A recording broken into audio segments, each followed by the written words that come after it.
Hi, Amy. Hello, hi everyone. Great. Everybody, this is Amy, and we're so glad you're here, Amy. I'm just going to do a quick introduction and then we'll have you on. So, Amy is the Amy is the founder of Greenheart Ecotherapy. She is a social worker and trauma counselor with a history of working with refugees. She's passionate about healing from collective trauma, and that led to her deepen her understanding of the collective grief of the climate emergency that we're facing today. She has begun expanding her work to include ecopsychology and rewilding practices more generally. It is her belief that through nature connection and rewilding, people can be invited into a deep sense of belonging within themselves, the community, and with the earth. And with that, I would like to hand over the floor to Amy. All yours. Thank you so much for that lovely introduction. Um, Let me know if you can't hear me very well. I've set myself up. I've come out of a camping trip for this, so I'm by a bit of a busier road than I'd meant to be. How is it for you guys at the moment? Can you hear me okay? Yes, I think Yeah. it's quite good. Yeah. Okay, just let me know if there's any issues. But yes, thank you for that introduction. Um, Yes, we don't have breakout rooms. Yeah, I forgot that we don't have breakout rooms, so I might have to adjust what we're doing a little bit. So, yeah, thank you. That's a really beautiful way to begin. And Vanya's told me a little bit about you guys, that your first years doing industrial design. Um, so, for me, as Vanya said, I've sort of worked. My main work, my day job, is with refugees, working with trauma counselling, and I've sort of fallen into this nature connection area through my own need for that sort of connection. Um, I think as we sort of awaken to the climate crisis, oh, I feel like it's very noisy. Is it okay, or there's a big truck going past now? I'm as in we're able to hear you clearly, so it's not a problem. There's Okay. just a bit of breeze, and we can hear that in the background, but that's fine. We Okay, can hear you. thanks. Yes. Um, so yeah, that working with, I guess, things like war trauma, I guess, tuned me into collective grief and what that feels like. And for me, there was something very healing about finding a place for that grief in a broader context. And the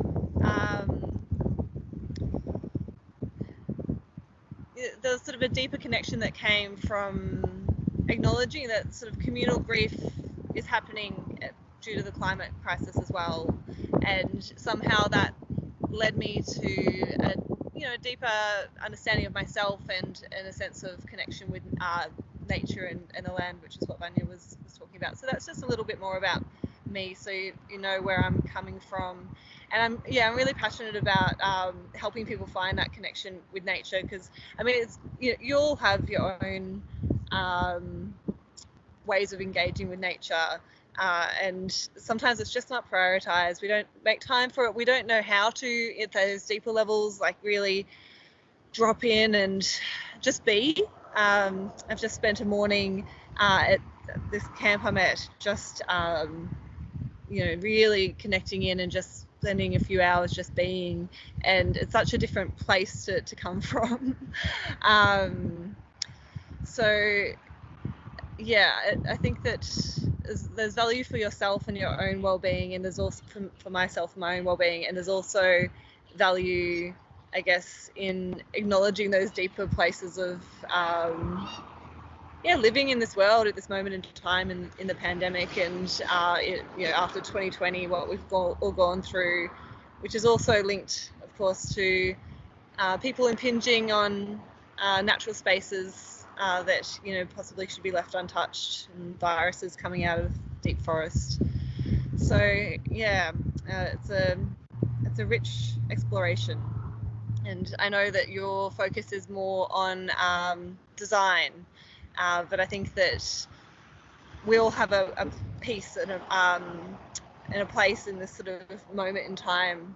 We're going towards a greener sort of sense of how to be as humans in the world, something more sustainable. So, design is such a huge, important part of that. It's a point at the moment where the world is shifting in that direction, and you probably would be, even like as you enter your careers, on the front foot, to be having that mindset. So I think it's wonderful that Vanya is sort of helping that sort of thought process around sustainability in your course. So that's a little sort of spiel to begin us. But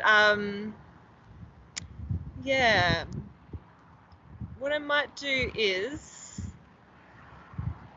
I'll quickly do an acknowledgement of country, and then what I'd like to do after that is just have a little check-in where you all just tell me who you are, your name, where you physically are right now. So we'll go into that after the acknowledgement of country. So I'll make this a bit of a mindful experience, like a mindfulness type of experience, if you're happy to. So just feel free to just really settle into wherever you are right now on the couch. Feel free to get comfortable and lie on the ground. And just take a moment to just feel your body in the chair, on the ground. Feel the places it connects with the earth. Take a moment to breathe deeply, filling your lungs with air that's connected to the trees through that beautiful oxygen exchange, carbon dioxide exchange. Allowing your muscles to get heavy. Feeling your feet on the ground and feeling that support from the earth as well. And just drawing your attention downwards to the earth under your feet. And just allowing yourself to get in touch with that land. It might be underneath cement, before there's dirt, but there's earth under your feet. And just tuning into how ancient that land is. If you know the name of the country that you're on, the indigenous country that you're on, you can say it in the chat later maybe as well, but just maybe say it in your mind. Noticing what stories this land has held. What feet have walked across it over the eons, over the tens of thousands of years. Noticing the human stories, the human feet, and the non-human creatures they've called it home.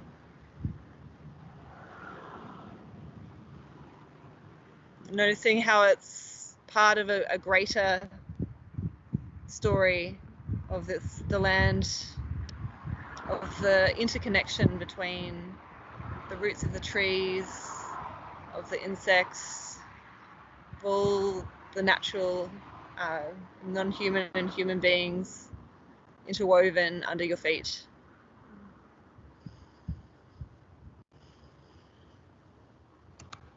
And just allowing your sense of connection, that you also are contributing to those stories. And just noticing that the day-to-day that you are experiencing on this land will be part of this land's stories forevermore. You're connected to the land in that way. And from that place, we'll acknowledge the traditional owners. I will acknowledge the traditional owners of this land that I'm on, the Wurrung, Wurundjeri land of the Kulin Nation. And pay my respect to their elders from the past, present, and those emerging, and carry the sort of wisdom that we're talking about in their blood, in their DNA, in their hearts and minds. And acknowledge that this land was never ceded, that it is still Indigenous land, and that by listening to those stories and that wisdom, there's a lot to be gained. So, thank you for joining me on that journey. What I'd love now is for, I'm not sure how many of you there are, but just if you would like to just say your name and where you are physically right now. And as well as that, I want to do a thumbs up, but I forgot that we're not in Zoom. So is there a thumbs up for this? There isn't, is there? No, not with Teams. Oh, there are. Cool. There is. Okay. Thanks, guys. Also, Amy, do you want everybody to turn on their cameras? Does that help, or is it fine? We'll do that when we yeah, that would be great if people put their cameras on to say their names. That would be really great. Okay. But maybe before you put your cameras on, just to for me to get a sense of, like, you know, who is already really alive to the climate emergency, who's been, like, you know, is aware of it as something to be concerned about, or, you know, already as part of your thinking and thought process. Who would put their thumbs up for that? That's something that you're aware of and that maybe you care a bit about. It doesn't have to be a huge amount. Yeah, a few thumbs. Yeah. And who's, like, yeah, maybe, you know it exists, but it's not something that's on your radar, really. It's not something you're particularly concerned about. And who sort of just feels like it's a bit too big to take on? Like, it's a bit, you might know about it, but it's like, like, it's not something for me, that I can't do anything. Yeah. And I really want to honor that. Like, it feels huge, and it is huge. And, you know, I think hopefully my hope for today is just to get a sense of you're allowed to just love nature without, as well as grieve what's happening in this moment in time as well. That both can exist at the same time. And that, what I said earlier, that it's not that you have to do it all by yourself. One of the biggest things that we've done as a society is, like, as for myself, I've got a colonizing history. I mean, I'm white in Australia, and, you know, the history of colonization is of, you know, separating people from the land, of sort of coming in and saying, oh, we can do this better, and we don't think of ourselves as connected to the land. We think of ourselves as separate, and you know, that's caused a lot of the issues that we have, you know, and we feel like we have to be alone, we have to do things alone, but actually we're a community, and we all are able to do just a little bit, and even just the twinsiest contribution is, you know, is going to build and snowball. So, you know, the fact that you care, and you've got to, you know, maybe you're passionate about industrial design, maybe you're not, maybe you'll, you know, change. You know, I think a lot of you are first years pretty fresh. So I know, you go on journeys throughout your 20s and stuff, and you might change and stuff, but, like, just bringing that thread of caring into anything that you do brings out that piece of the puzzle that, you know, contributes to the change. So after lots of blah blah blahing, I'd love to hear, if you just go around, I'm not sure how to do it. Maybe what we'll do is, if somebody starts and then maybe dob someone else in when they're finished, just to keep it moving. But yeah, name, where you are physically, and also just a memory, or your favorite place to go in nature. Your, like, just to get a sense of that. What's your favorite place? Maybe today, maybe for your whole life, just, somewhere that popped into your mind when I said that. So those three things. So maybe, Vanya, do you want to kick us off, and then you can dob the first person in? I'll go first. I'm Vanya. I'm can you hear me? Yeah. I thought there was a bit of an echo. Okay. Yeah. At the moment, I'm in Melbourne, and one memory that I would like to share is when I was in Cambodia about a year back, and I went to the fishing villages there, and, you know, their whole life is based on water. way they live in harmony with water and everything's actually like around that. It was just so interesting to see because they live with it, they die with it. Everything happens around that sacred space, which they call water or the environment. So that was quite a moving moment for me. Maybe, Pari, would you like to go next?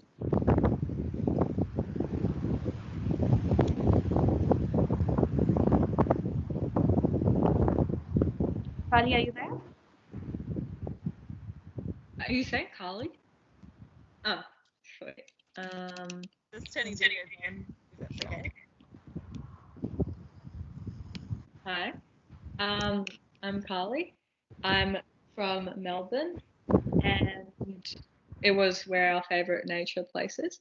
The question. I think when I go to Thailand quite a lot, and every time we go there, there's like we go with the elephants. It's not like the one where they're like cruel or whatever. It's like the nice place, and we go swimming with them in like this massive sort of lake thing, and they like spray water and like play with you and stuff. So I think that's where I feel most at peace. Do I choose the next person now? Yeah, thanks for that. I can only see initials. They're random. Lauren. And maybe if you know the Indigenous name of where you are as well, so Melbourne's Nam or Wurundjeri country. Okay.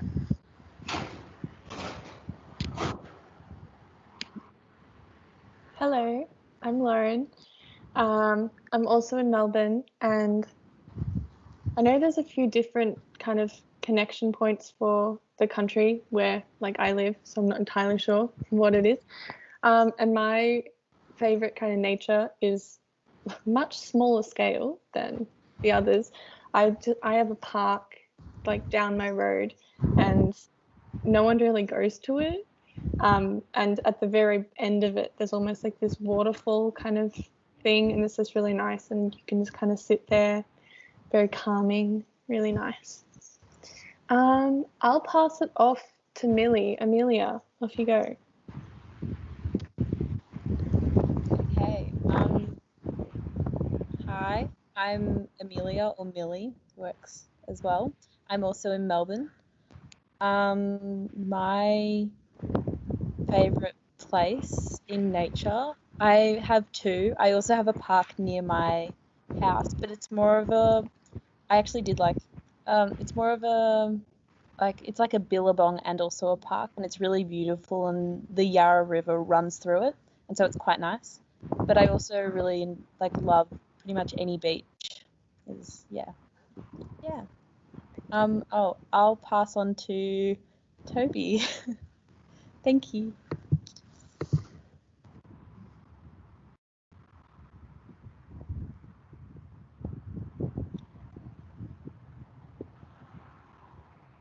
Oh, you're on mute, Toby. Hi, I'm Toby. I'm in Melbourne at the moment. And I suppose my nature place, mine's pretty similar to Lauren in that I have a park just up my road that pretty much no one goes to. And it's a very sort of empty, open place that's quite sort of peaceful and relaxing and fairly untouched and clean. It's just nice to get really high up and away from everything. So I find that really sort of, a nice place. Awesome. Thanks, Toby. Yeah. I'll pass on to Charles. Hi, I'm Charlie or Charles. I'm based in Melbourne, and my favourite place to be immersed around nature is probably down at Apollo Bay, because I have a beach house down there, and it's quite nice. Quite like sometimes during the year. So yeah. I'll pass it on to, I can't see the names. Ella. Thanks, Charles.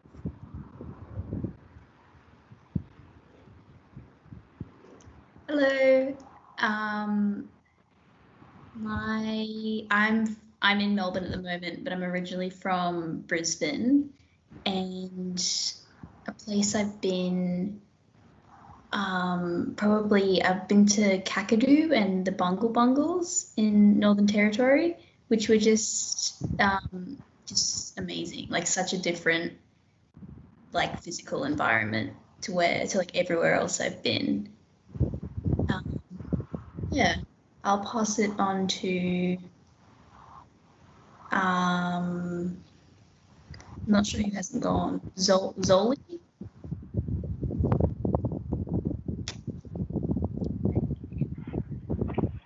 Yeah, hi.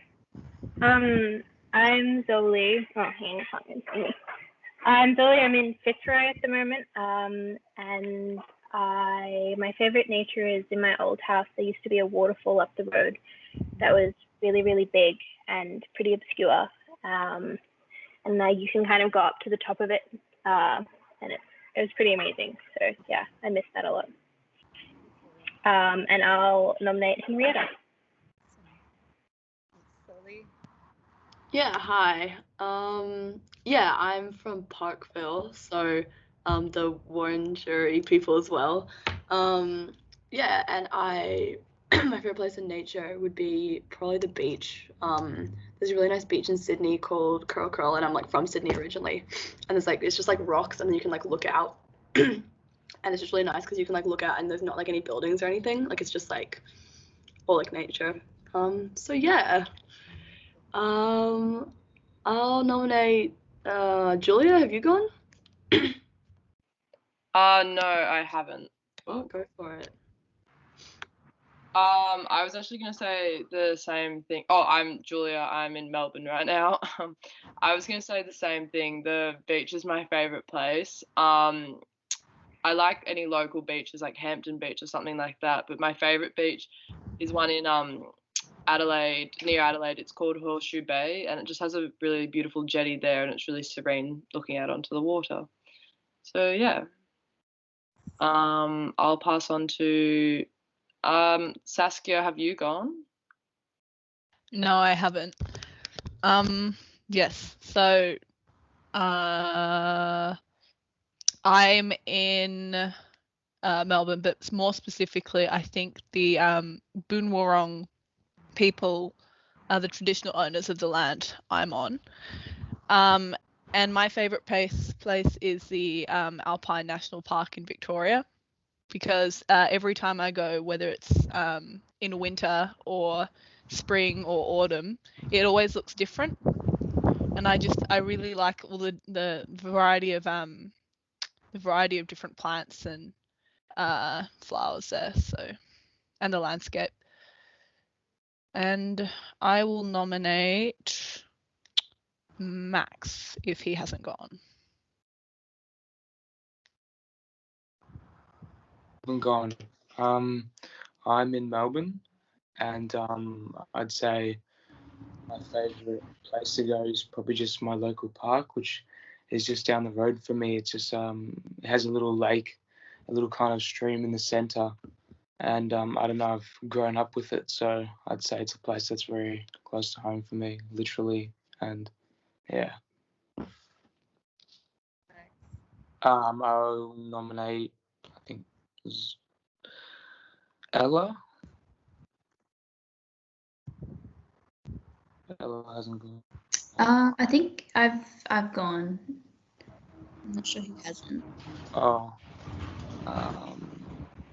I'm not sure who hasn't either. I can't see. Who hasn't gone now? We're probably at the last few, I'd imagine. So someone that can dub themselves in? Yeah, I'm Luca. I'm in Melbourne currently at the moment as well. And my favourite place is the mountains. I always make an effort to go, whether it's summer or winter. I really like riding my bike, so often I'll go ride my bike there. But yeah, that's definitely my favourite place. Awesome. Thanks, Luca. Anyone else hasn't gone? Hi, I haven't gone yet. Great. Yeah, hi. You can call me Greg, and I really enjoy going to the oceans because like Melbourne has a lot of oceans, and one of the memorable experience was I've been on a road trip to Phillip Island with my friends, and it was sunset. Nobody was there, and we just chose one random beach and then just took photos as sunset as a background. And yeah, we enjoyed the whole like beach by ourselves. It was a very like sensational experience for me. Yeah. Thanks, George. Anyone else left? Sunny.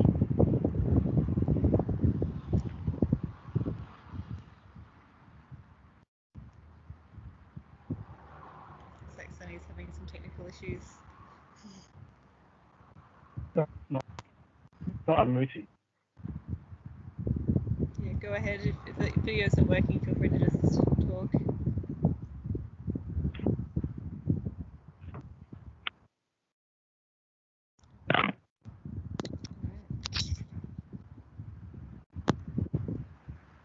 So we might do a last call out for anyone who hasn't been. Ah, yes. Oh, nope.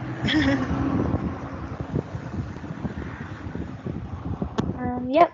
Hello. I'm Herjian, or you can say Herj if that's easier. I'm in Melbourne, or you said Nam it was called. Yeah. Yeah. I think the first place that came to mind when you mentioned nature is probably hiking, because it's really like an opportunity for me to just get off my phone and like commit to like the track and stuff. And my top two places would probably be like Cathedral Ranges and Werribee Gorge, I reckon. So yeah. Awesome. Thank you.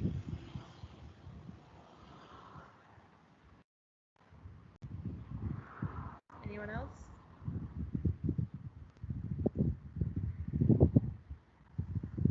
All right. Well, maybe we'll move on. Thank you, everyone, for sharing. And you know, I'm hearing awe-inspiring places, and I'm hearing the small moments that we only know, you know, that creates awe and belonging in us. You know, they seem to be the two sort of ones. And I guess, you know, it's possible to have that awe even, you know, in those small moments, that if you let yourself awaken to it, which, you know, I'm going to leave you with a little bit of play around that at the end of our talk today. And just before we move on from that, maybe I'll get you to just close your eyes for a second and just drop into that memory, or the place that you were just talking about, and just again take a deep breath, drop into your body. So tuning into the weight of your body in the chair, the breath in your lungs, and closing your eyes and just allowing in the image of the place, and dropping it into like a pool at your gut. Imagine there's a beautiful crystal deep pool of your imagination, and just dropping in the image into that pool and allowing it to spring forth, and just adding in the details, the smells. What do you see around you? What details do you see? What is it? Leaves? Is it water? Animals? And noticing how you feel in that place, how your skin feels, how your heart feels. And just breathing deeply into that feeling, allowing it to expand.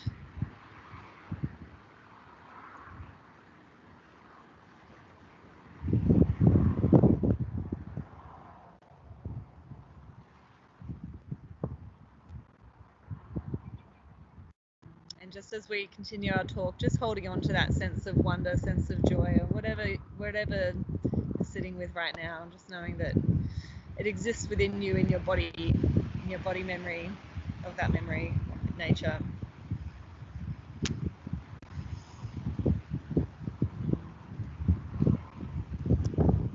And just, you know, as you were talking also, I can't remember who said they're in Fitzroy, but what came to mind is just for you to know it's an important Indigenous meeting place throughout history.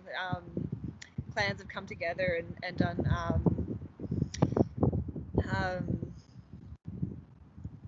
the name of their meetings, where all the different clans come together and do events and share and jamborees, I think. So Fitzroy's got a lot of history. In terms of Melbourne as well, I don't know how many of you know that Elizabeth Street used to be a river or a creek, and that apparently, so I've been told, eels still sometimes get stuck in pipes trying to swim up the creek that's no longer there. There's some sort of knowing that should be a creek. It gets flooded if there's too much water all the time. So there's this sense of the land that you're in. So thank you for sharing. It's good to know who I'm speaking to. And I just want to acknowledge as well, as we did that check-in, that, that taking that breath, checking in with yourself with your eyes closed, other things might arise and be there, and that's, expected. And part of this journey is really honouring whatever's present for you. And if we had breakout rooms, I might have done a check-in where you could talk one-on-one a little bit about where you're at, and that I just give you a minute to just go, okay, this is the lecture I'm in, this is the subject I'm in, all that, but there's also, there's stuff alive in me, in my body right now, from my relationships, from my life, from the stress, from assessments, whatever it is, just honouring whatever's there, because it's been a pretty big chunk of time. I know it's talked about a lot, but it's not been a normal year, 12 months that we've lived through. And, I think that has made a lot of us think about how we live and what's important to us in different ways. And, there's been Black Lives Matter, there's been, before the pandemic, there was more focus on the climate crisis, and that'll come again.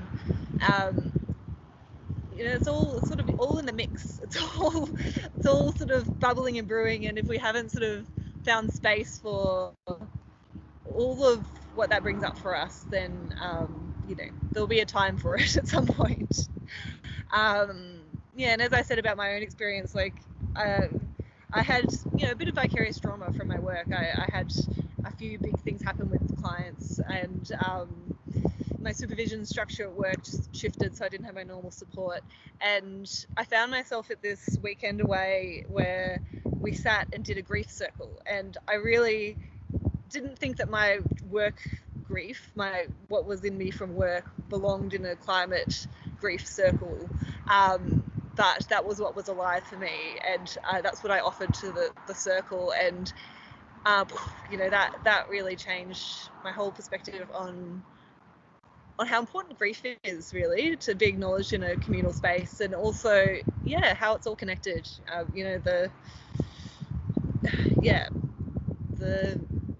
The wars themselves that my clients from Syria and Iraq have faced have linked to oil wars that are still about things that should be left in the earth, that causing more problems, taking out of the earth and leaving them there. So sometimes there's the day-to-day stresses and the deeper life stage stuff of figuring out your place in the world and all that stuff going on, and then underneath that there's this current of the time that we're alive in as well through all of that. But there is a quote that's I think very beautiful, that's from Clarissa Klinkola Estes. I'm just reading it out, so sorry for my pronunciation, which is, "Do not lose heart, we are made for these times." So we are here in this moment, and we were born into this moment, and this is the times that we are faced with, this is the times that we are living through, and we will rise to the challenge that we are given. So I have a little video that I'm going to try to share, that's by Joanna Macy, and she sort of speaks a bit more about this idea of the times we're living through. So I'll play it I think it'll go for about 10 minutes, and yeah, we'll chat a bit more. So yeah, give me a minute because I'm sure I'll stuff up the. There'll be some technical issues at some point, I'm sure.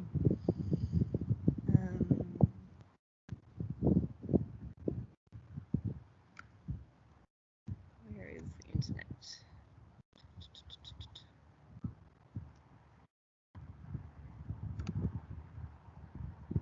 We want this one. All right.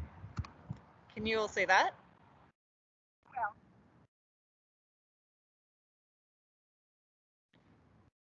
I'll just pause. Can I get the person that's initials HY is the only person I can see at the moment. Can you give me a thumbs up if you could hear that and you can see the video? We can see it but not hear it. Okay, so if I play now, is that working? I can't hear anything. Okay. Yeah, we can't hear it. All right. Okay, so I'll stop that for a second.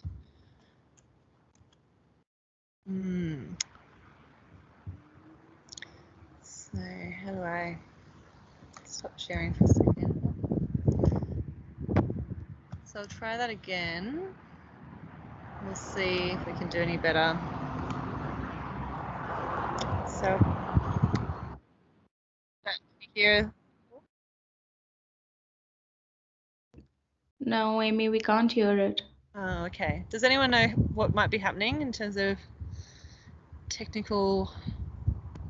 If it doesn't work, I can just send you the link and you can watch it afterwards in your own time. But yeah, it's just a general. I've just shared on Teams, and I don't know why it wouldn't do the audio. I can hear the audio. I think we were just doing presentations that were having a similar problem. You might, if you send the link to Vanya, I think she's able to. Okay. I think. Send you the link, Vanya. Yes, you can share it with me. Or you can pop it here in the chat if you want. Oh yeah.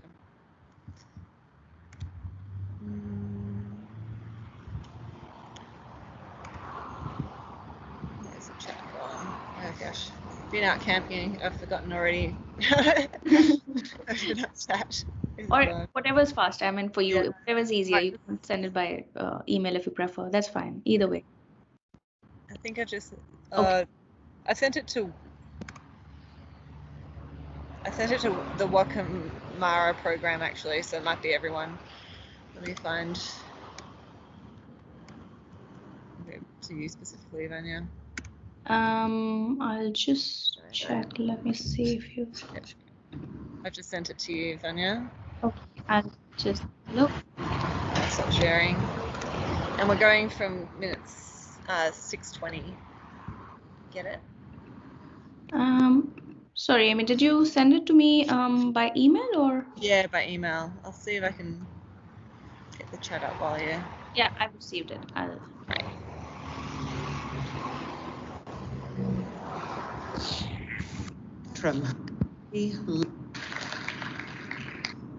So I'll just start sharing my screen and let me know if you can see it and hear it. Right. Yeah. Well, this is Sunday morning.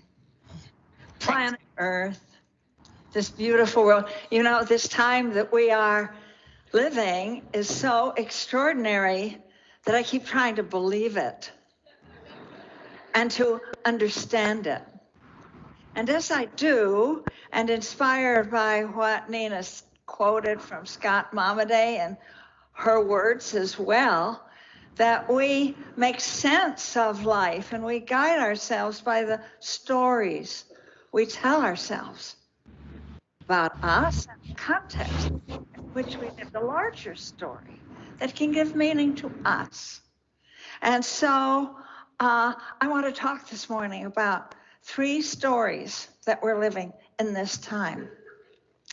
And as I do, there will be, I hope, yes, that's us.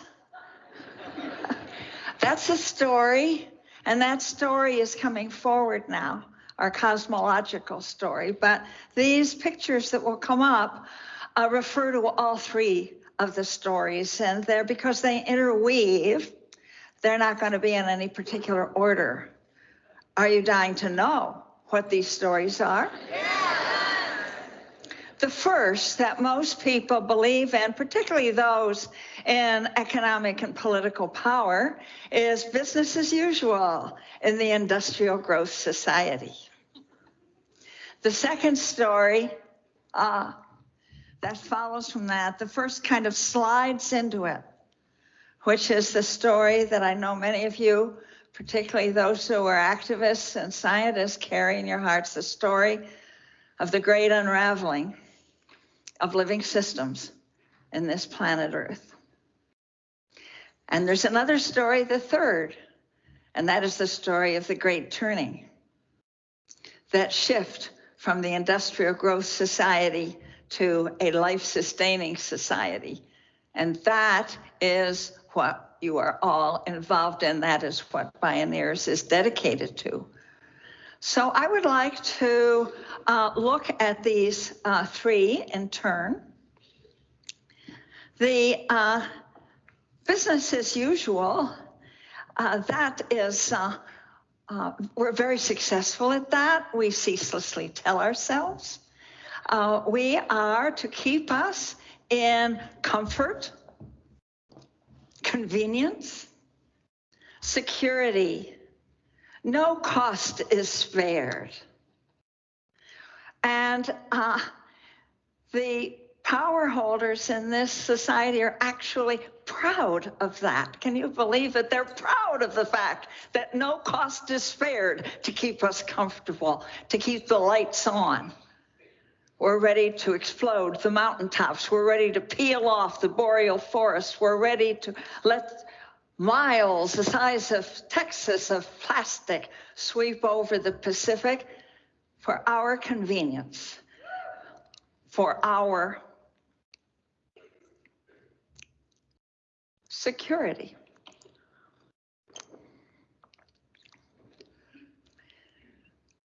This society only asks in return for that very little of us, actually.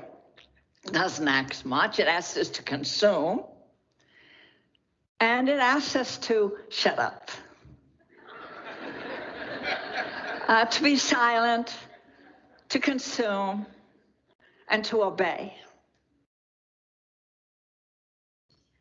But there are a lot of people in this hall and in this movement and in this Pioneers who are already breaking the mold on that.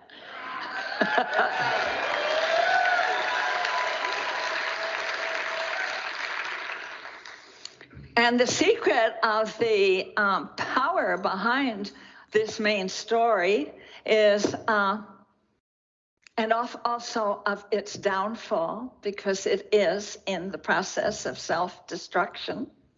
You know that as well. If you don't know it in your mind, your body knows it, the erosion of life. But at any rate, it's because this industrial growth society sets its goals and measures its success by how fast it grows. Grows in what? Wisdom? Fertility? Health? One thing only. You know it. Corporate profits, market share. Now, systems thinkers know, and it's common sense as well, that you cannot maximize one variable in an open system without it going out of control. And this system is on runaway. It's out of control. And so it's sliding into, and you here in Pioneers, you've seen evidence of that, and you see evidence of that in your life, that it's sliding into the second story, which is the great unraveling.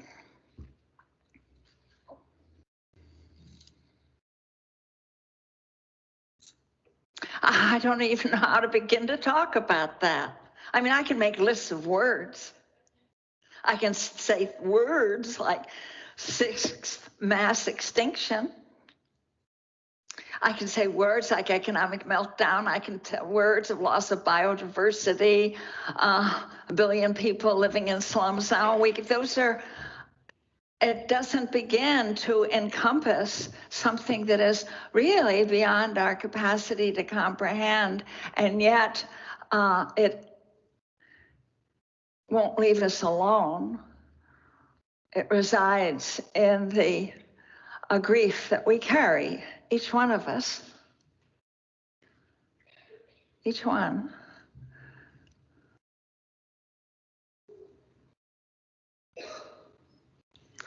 I think that I'll move on to the third story.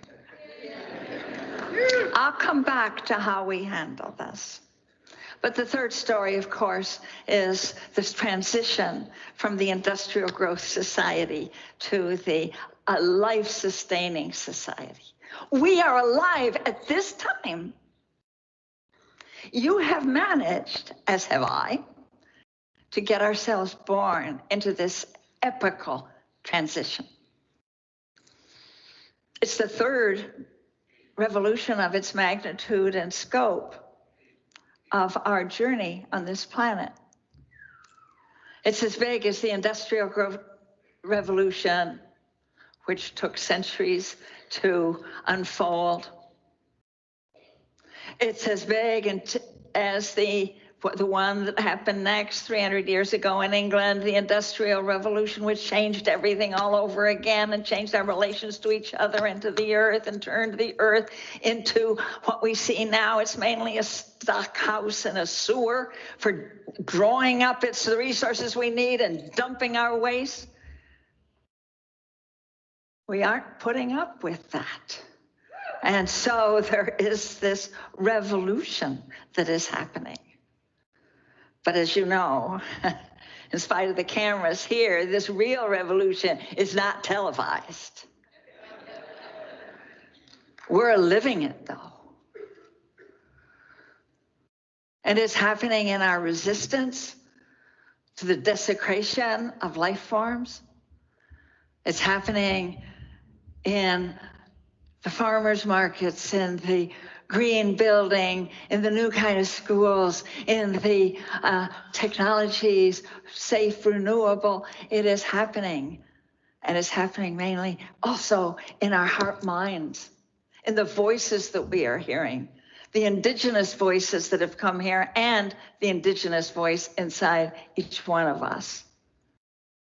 From science and from spirituality. And it is at the core a recognition that our earth is alive.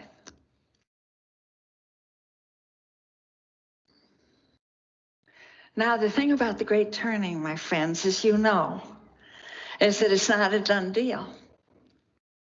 We don't know whether it will take hold soon enough. It's underway, but before the unraveling. I think that's probably about enough for us at the moment. Thanks, Sonia. Joanna Macy is awesome and sort of, has it's loosely what my talk is structured around is her workshops, which is acknowledging gratitude, acknowledging grief, and finding our place and seeing things a bit differently, so that we can find our place in this great turning. So if you're interested, if you want to hear more, there's more stuff on the internet that she's her talking. So maybe take a breath after that.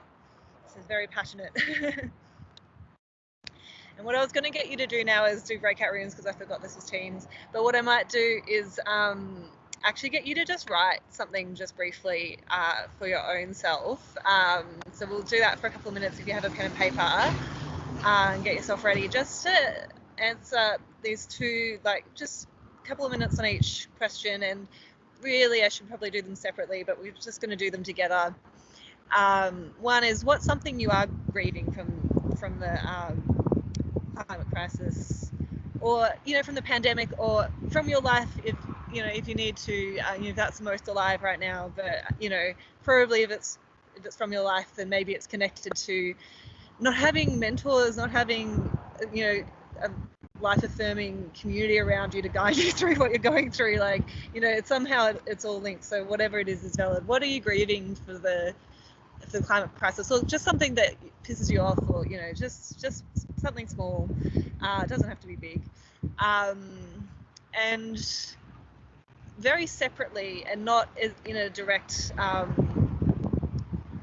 like, let's fix that by doing this, but what's something you're already actioning that feels like it's on this sort of life-affirming path? Like, it's not that you have to do it alone. As I said, it can be so small. So, like, as an example, I might grieve something massive, like the destruction of habitat, and like the polar caps melting, climate refugees, like huge things. But I might say I sometimes choose the paper option if there is one, when I stop and get a big M. Like it doesn't have to be equal or it's very separate. Or it could be that during the pandemic I checked in on my neighbor, or there's something really just the way that you want to do more of, you want to live, and yeah. So I'll give us 5 minutes for that. So just give yourself like 2 minutes for each. Don't just write whatever's in your mind. Don't think too much. Just let your hand do the thinking as you write. Nobody else is going to see it, so you don't have to worry about the wording or the grammar. And yeah, so in 2 minutes I'll sort of give you a warning to swap to the next question. So starting with something that's alive for you in terms of grief or frustration about the state of the world. And it's massive when you need more time for it. This is just a taste, and it might trigger more, and if so, I can be available to chat more.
Do just 20 more seconds or so, so just a little heads up.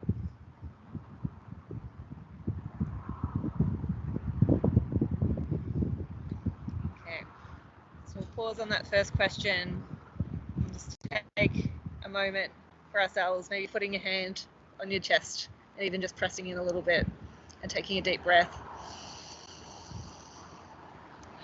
Maybe the other hand on the stomach if that feels nice. Just honouring that grief, knowing this is just the surface. So honour that grief in yourself. Say, I witness that grief. I witness whatever's alive right now. But also, maybe what I'll get you to do is just turn your audio on and just say, all of us together, I see your grief to your cohort. If that's okay. So I'll do a count. 1, 2, 3. I see your grief. See your grief. I see your grief.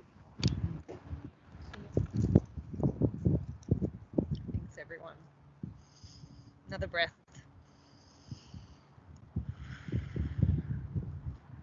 And just separately, just something that you do a little bit of already, that you're happy that you do. That's a little bit in the great turning. It's tiny.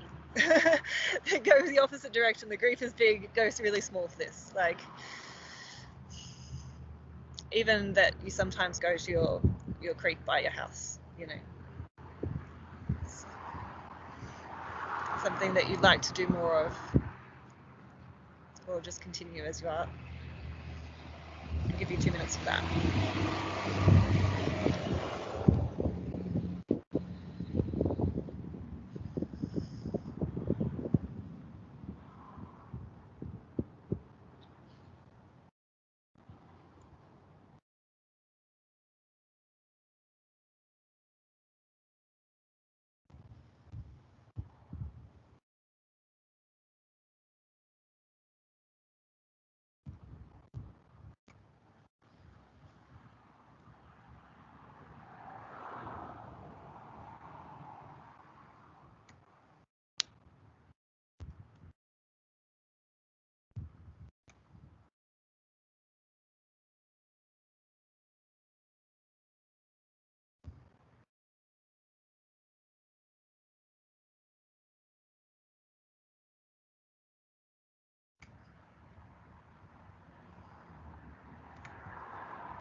So what we might do as well, just in response to what you've written there, because this is what I was going to make you do in breakout rooms, I'll spend like another minute getting you to, so I'll explain it first before we start, getting you to respond to what you've just written about, the things that you do already, from the perspective of a non-human being. So that could be a tree or a mountain or a rock or a river. Just, yeah, something natural. It takes a bit of imagination, and we can sometimes push away our imagination as adults, but it's there and it's alive. So yeah, just take a second to pick which, it doesn't matter what, just whatever pops into your head, what non-human creature being that you want to respond to yourself as, and then what you'll do is just say, just in response to what you've written, say what that creature, what that being would say to that. Like, maybe, for example, it could be, if I use the example of sometimes choosing a paper Big M over the plastic one, a tree might say, I've given my brethren for the paper around this Big M, and I, in service of this transition away from plastic, away from this unsustainable way of consuming things, and I'm grateful that you have thought of using me in this way. This is just off the top of my head. Yeah, it's a bit of an interesting way to think, and the best thing to do is not think. Is just to drop into that pool of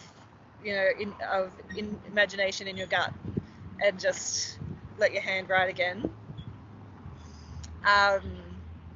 Does that make sense to people, or are people a bit unclear what I mean? I'll do thumbs up. Does it make sense?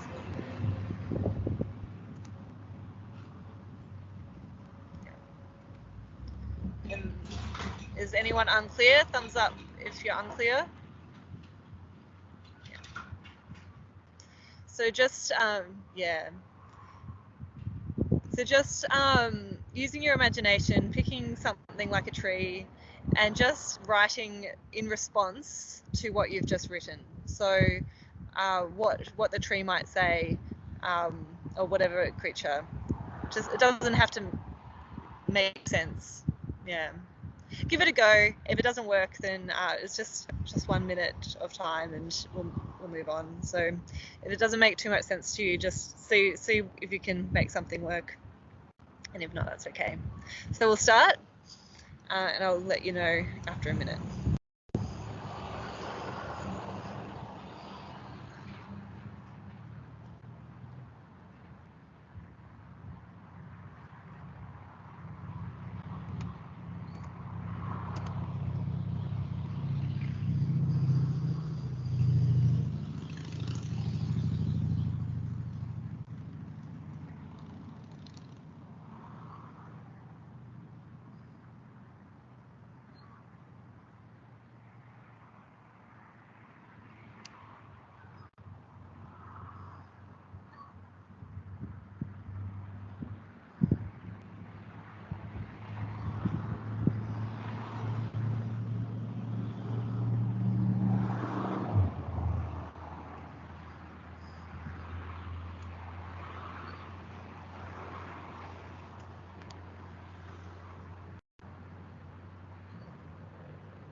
Maybe another 20 seconds or so.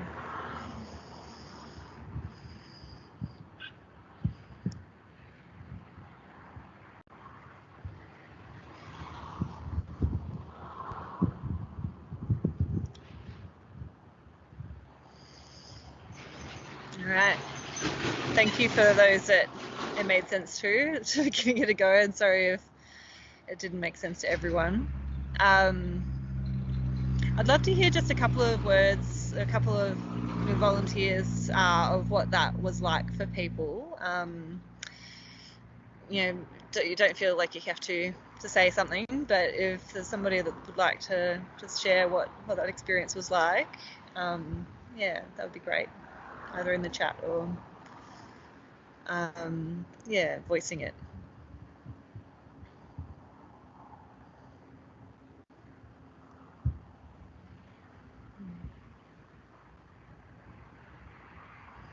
I can go. Yeah, thanks. I'm just going to read my little thing because it kind of makes sense, which was, although you shouldn't be drinking this much coffee, thank you for letting me live. And my kind of like thing was that I use reusable cup whenever I get a coffee. And it was nice because it was kind of like allowed me to be self-reflective on what I do, but still being like, well, actually, even though I am drinking too much coffee, I'm still being good to the environment in the grand scheme of things. So it was nice. Thanks. Thanks for sharing.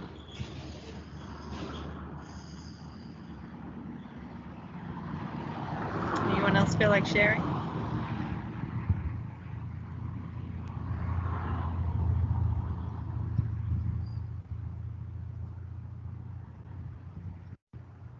No worries if not. Amy, can you see the chats? Greg has shared some. Yeah, right. No, I can't figure it out. Can somebody remind me where chats are? I've been looking for ages. It should be on the top. Do you see a recording button? Next to it, there's a participant icon and there's a little bubble with lines on it.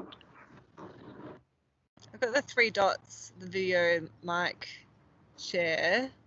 Yeah, for that, do you... participants. It just after the participants, where it shows you where the participants are, does it show? Like a little bubble for the chat. Yeah, for some reason I can't see it, which might just be... I have a feeling I think it's happened in the past as well. So when we have a guest lecture, maybe because I don't know, it's happened in the past as well. So it could be that you're not able to see the chat. But I'll read out, or Greg, why don't you just read out quickly? Yeah, sure. I'm not sure if I wrote the right thing, but I just wrote it right. So please bear with me if it doesn't make any sense. It's fine. Hey Rock, thanks for being a great stool for hikers. Many people got to take a nice break on you before reaching the peak thanks to you. I know you will stay there stubbornly no matter what happens. I'll be back when I need a break. Awesome. Thanks, Greg. That's great. Thank you. No worries. Well, yeah, thank you for going there with me. Yeah. And so I'll move on a little bit and, probably finish up in the next 20 minutes or so, 15, 20 minutes. But I just wanted to go from there, from the sort of place of grief and where, yes, I mean, maybe seeing ourselves in a place, I guess, a bit more connected to it all. Starting to crack open some of that. I thought I'd share my own sort of journey a bit more. So I had that grief circle at the beginning of 2019. And by the end, I was drawn to do what's called a vision quest, which is an initiatory experience. I think it's originally sort of quite a Native American one, but I think people try to justify that it's not cultural appropriation by saying that most cultures and religions have some sort of form of it. But it's sitting in the bush for 4 days with no food, with only you've got your mat and a tarp and so in case it rains, and your clothes and stuff, and essentially you have a little quest circle. It becomes like your lounge room. You sort of stay in that little circle for the whole time, and you have water. And it's really, it's this experience of sort of sitting with yourself.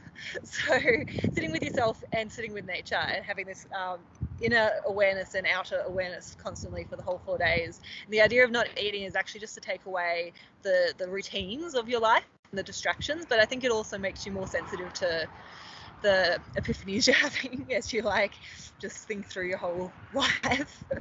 So it ends up being, for me, it ended up feeling like a whole lot of counseling epiphanies over the 4 day period, because it's quite you're just sort of sitting with yourself the whole time. And on the other side of that, I really had such a different relationship with earth, with nature, and I felt very much like I'm not separate from nature.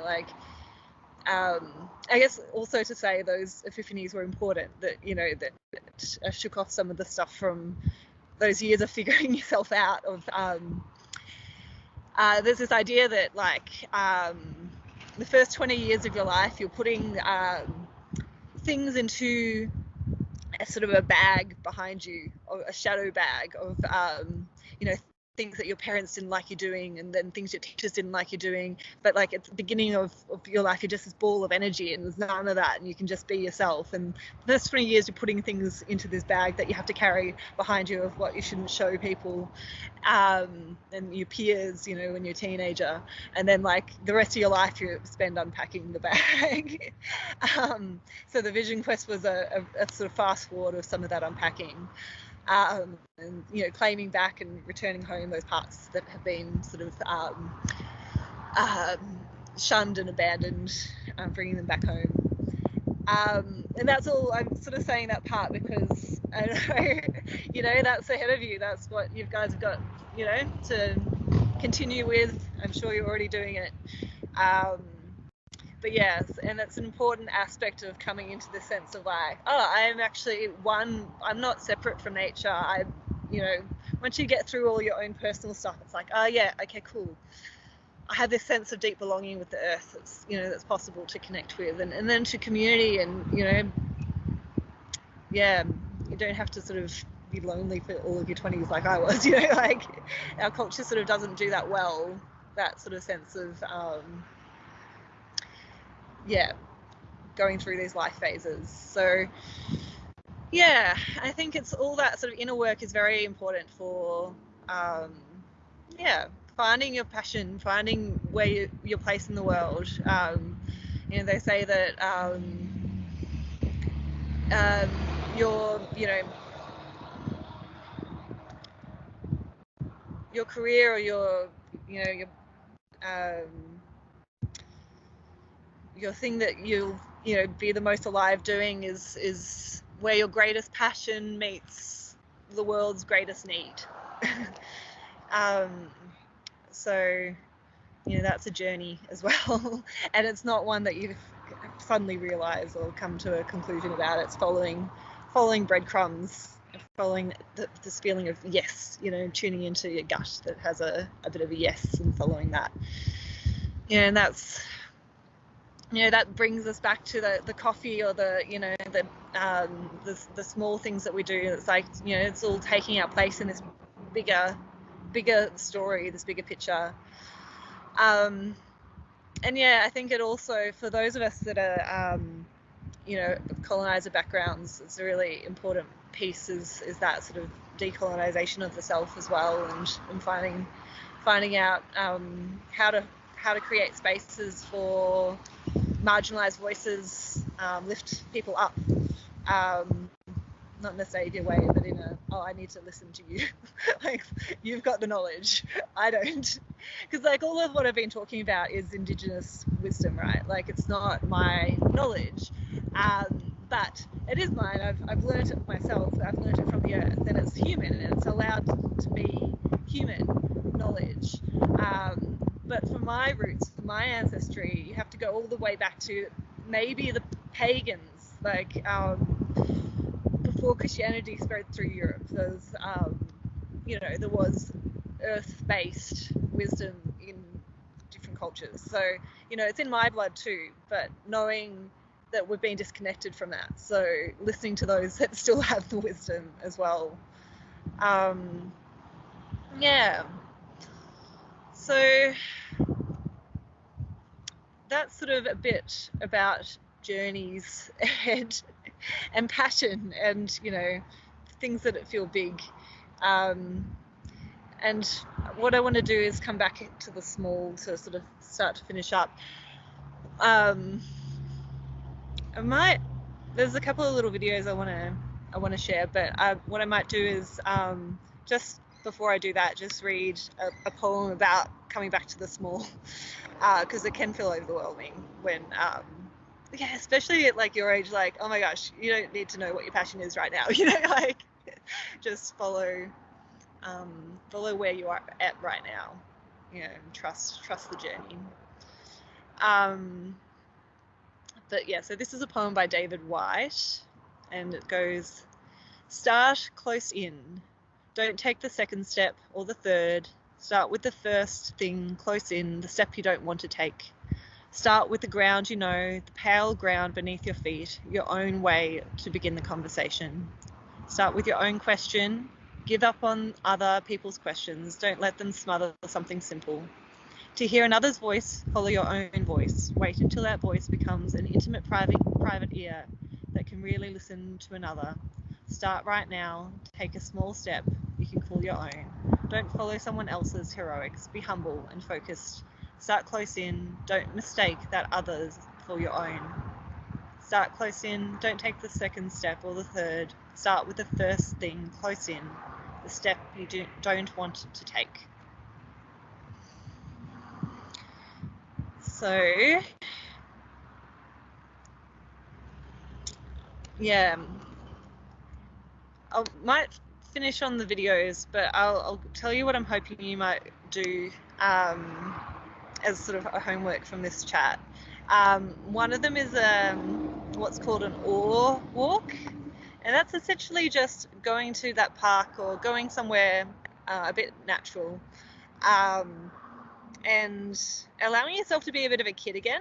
Like, we can just sort of, like uni, everything in our society makes us sort of be up in our head a lot, and we sort of forget about how to tune into the natural world, because we're all thinking in our head. So this is kind of an invitation to drop all that and just actually experience awe. Like you guys talked about some hugely beautiful natural environments at the beginning, but like you need to travel overseas for. But like, yeah, I just invite you to go to a park and look at a leaf through the eyes of the 3-year-old in you. Like, just open yourself up to just being drawn to like small things. So just going into the micro and having a look, just following that yes that I was saying about before in terms of passion, but in your walk. So just following your gut, so you can take a breath and sort of imagine the breath in your gut if you need to kind of help get out of your head and breathe into that space. And then just go, where do I want to go? Do I want to have a look at this route over here? Do I want to have a look, like, where's that yes? Just like allow yourself to sort of wander from one place to the next in the park, and just, allow that sense of awe to come in that maybe we don't allow ourselves often enough. So that's a little thing, and I'll send Vanya a link to some instructions around it. And there's also another activity that you may or may not feel like doing that's like a letter from Mother Earth or from Gaia. So she's writing to you, like the earth is writing to you. So it just starts like, dear, Amy, this is, Mother Earth, this is Gaia, and just write. And again, let your hand do the thinking. Don't get too caught in your head, and just see what comes out for like 5 minutes. It might be nice to even do it as part of the walk after you've walked for a little bit in nature, to sit and journal. Voluntary, if it feels like something you might want to do. So I'll give those 2 links to Vanya. And yeah, so I'll play a couple of videos. Well, I'll send the links to Vanya, which is just sort of connecting in that way with, I guess both with the sort of feeling of being in nature, and that sense of like connecting with the small, but also both of these are Indigenous voices. So from what I was saying earlier. Okay, so just get to email Vanya.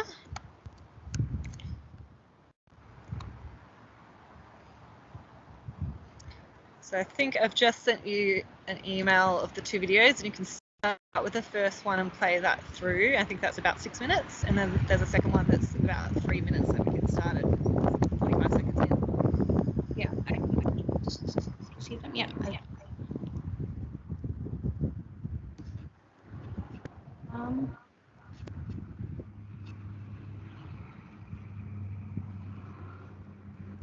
While she's getting that up, something else I wanted to give you as homework is, and I'll send the name to your Vanya as well, but there's an Indigenous Arts Festival coming up in May that's like, modern artists. It's called Yirramboy Festival.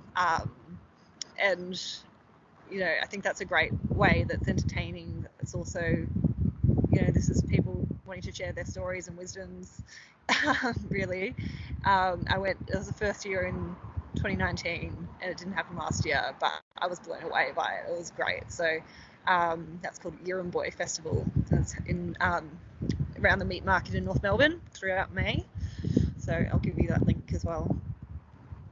Try playing this video. Let me know if you can see it and hear it. Can you see it? And hear it? Yeah. If you just it's not letting me do a full screen for some reason. It says it's unavailable. Yeah, we're here at Mutijula, right beside Uluru, the home of my ancestors. And it was in that area there called Tempe Downs where I came out. And that's why the police were brought in. And that's how I was taken, at that time by a police officer in Ballast Spring. as like so many kids who then now can be referred to as the stolen generation.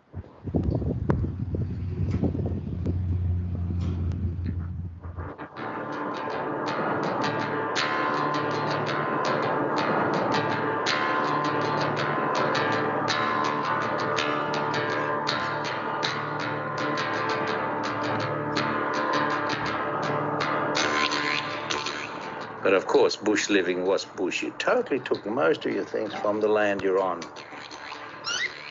We just lived on the land as people of the land.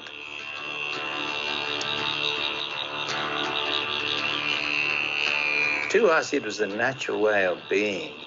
Being part of all that there is was just the way you was. You didn't see anything any different from you. It was just a way of life that was inclusive of all that there is through life.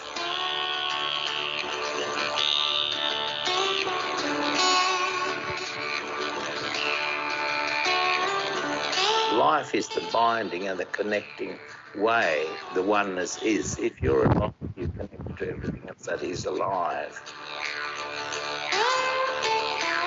But that oneness included everything that was around us, and you was raised with that teaching from a child upwards.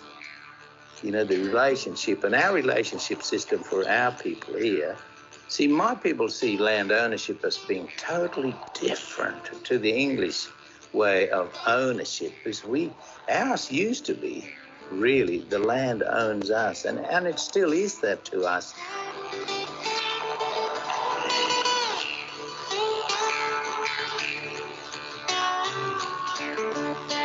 You know, the land grows all of us up, and it really does.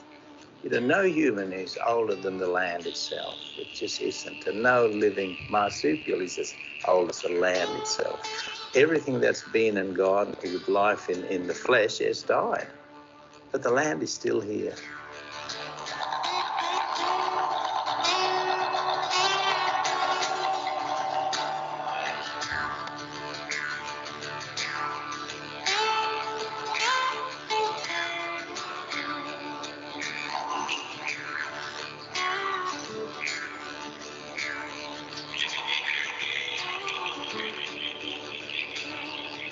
Part of land which has been handed down to you by your ancestors, we say the granny law, has given me my responsibility now that I'm grown up to care for my country, care for my mother, care for everything that is around me, the oneness, the completeness of that oneness, to be responsible in both caring, in every single way, which we call the kanyini, caring with unconditional love, with the responsibility. You feel that so well, that you feel good when you're in that space, and you kind of feel you're living with family when you include everything that is alive in that space. And that it's a huge space, and there's a lot of specimens of everything you could possibly imagine there with you. And then you grow up knowing that these are all your family.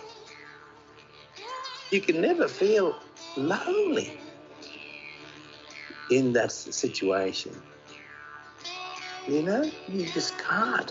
How can you when all around you is family members, from this ground up to all the trees around you, to the clouds hanging up around you, the birds flying by, the animals and reptiles that are just hidden in the shrub there for now, you know, but can come out if they want to, hunt around for their little food, you know, and then they can become food for us as well. You know, it is a beautiful way of being. It doesn't push anyone out, but it brings everybody in. And the completeness of being who you are, where you are, is a really good feeling. It's a beautiful feeling. I wouldn't exchange it for anything. That's why I'm here, right beside all of it.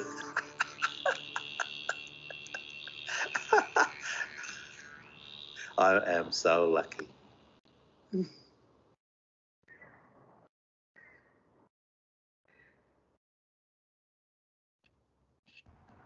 Sonia. And did you want me to play the second one as well? Or? Yeah, that would be great. From about 45 seconds. Oh, what's happening there? Sorry.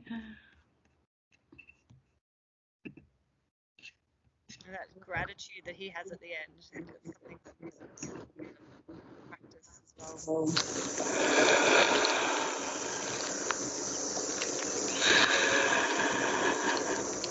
Thinking about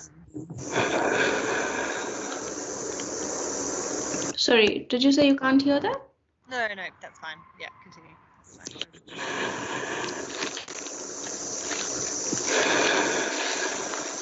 To know me is to breathe with me. To breathe with me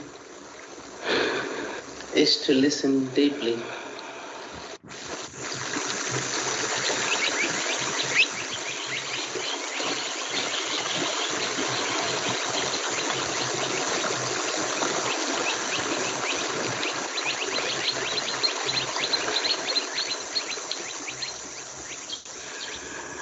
To listen deeply, connect.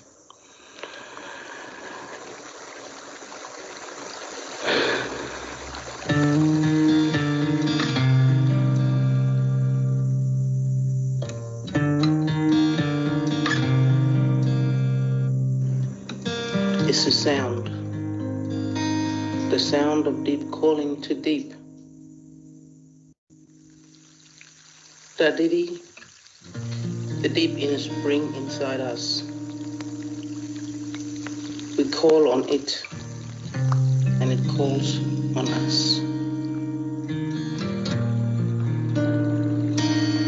We are river people. We cannot hurry the river. We need to move with the current and understand its ways.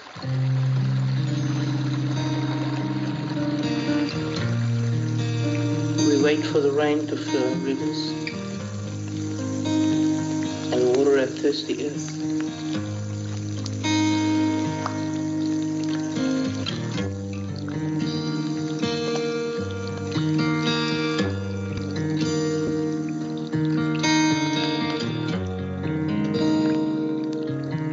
We watch our bush foods and wait for them to open before we gather them. We wait for our young people as they grow.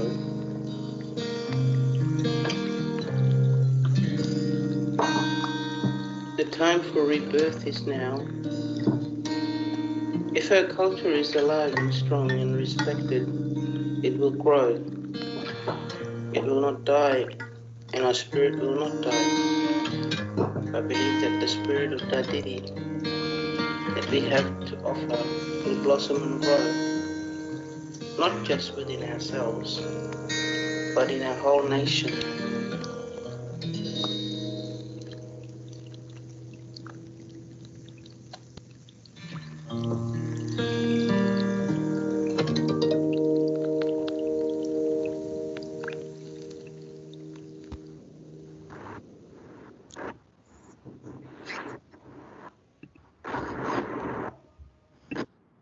So that's sort of all I wanted to cover today. I'd love to sort of just have a check out, maybe one word, or maybe, you know, if there's something that's on your mind that you want to share, or a question you have. Otherwise, just a word about how you're feeling, about all of that I just unloaded on you. It feels very much like less participatory than I would usually do. I can't see you. I don't know how it's landed. You know, sort of talking about big things. So for some of you, it might bring up a lot of stuff. For others, you might be like, "What is she talking about?" So just, yeah, again, honouring whatever is true for you. And I might give my email to Vanya to pass on to you guys if something did sort of stir up that you'd like to sort of talk a bit more about. But yeah, just for the sort of closing, is there any questions? Is there any thoughts? And if not, just one word. I am feeling heavy, excited, sad, connected. I don't know, whatever you're feeling. So first, any questions, I guess. Thought it was great, Amy. Thank you. Sorry, I don't know names, I've just got initials. Thanks.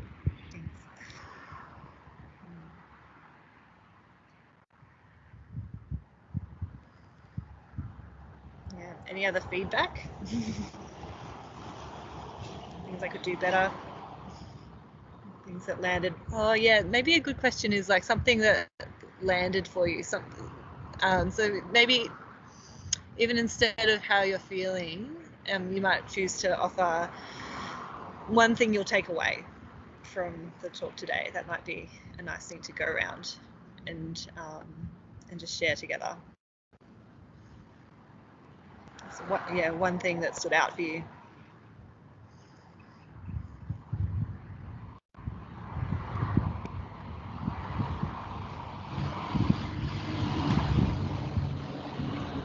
Okay, should I go first, Amy? Is that all right? Sure, thanks. Amy, I think I got goosebumps more than once during your talk. It was amazing because we thought of you made us think of things that we normally would not have thought about. And I think the videos, how they went hand in hand with what you were talking about really helped. Because we don't really, analyze this perspective or the indigenous perspective, but it's true. As designers, we can also be activists, and what you said today really helped. And I think what you mentioned from Joanna Macy's talk, she talks about the great turning. Each one of us may have our own point in life, which we can call the great turning for ourselves. And I think that really stirred something in me. Thank you. Thanks, Vanya.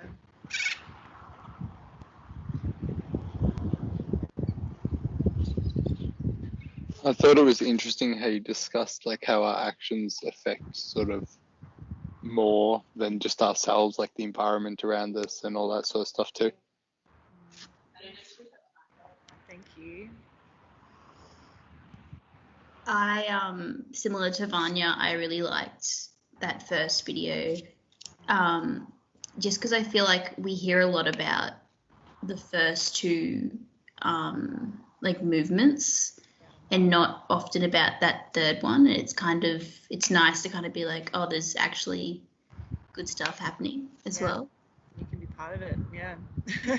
Yeah, she talks about, it's the three ways to do the great turning, to contribute to the great turning is holding actions like, protesting, logging, and even my job with refugees, like catching people as they flee the war, like things that don't challenge the current systems, but, support people to get through it.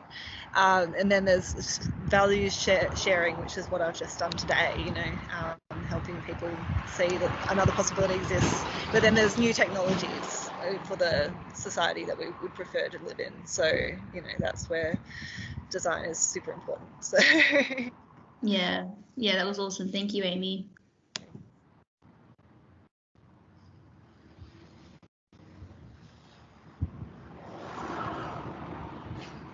Yeah, I really liked how you sort of been encouraging us to go find our place in nature that we go connect with, because I think that's really important. Like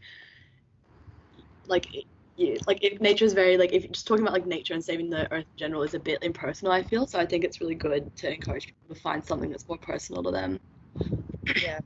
Yeah, drop all of the saving the world stuff, and it's it's for you, it's your deep connection to your land, so sustaining for whatever life throws at you to have that connection. So yeah, I'll be curious I don't know if there's any way to get any feedback about if you do the forest, the Ore Walk, yeah, how it is for people.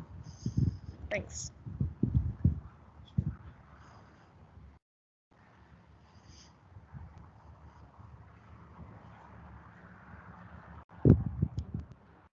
Anyone else want to share?